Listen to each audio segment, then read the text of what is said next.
The Scholarly Sloth, written by Akhira Simpson. The scholarly sloth chills in a tree, with each branch telling a wonderful story. It is all about history and lore, asking questions by sticking up his claw. The scholarly sloth always wants to know more. Today is the time to read the piece of bark. That tells how the Windrush scandal left its mark. After the Second World War, Great Britain faced great devastation. The Queen needed workers to help rebuild her great nation. So she called out to the Caribbeans and asked for help. On a boat called the Windrush, the Caribbean people came heads down and off to work. They did not want fame, just a little money to their name.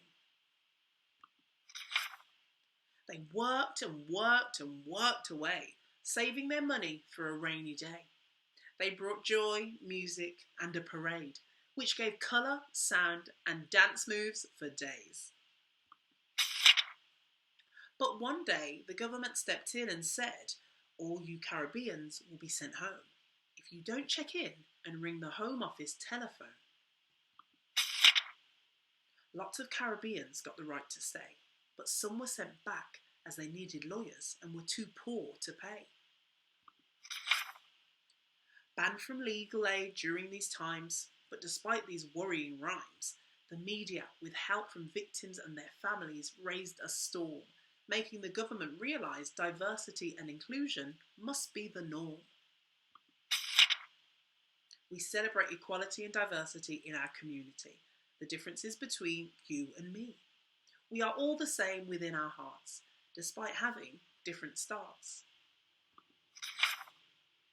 The Windrush is history, and history is made every day.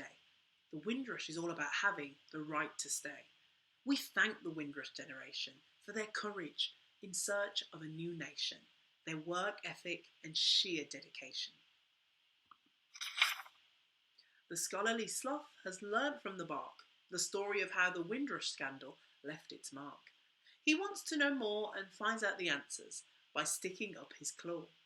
He can't wait to see what else the knowledge tree has in store.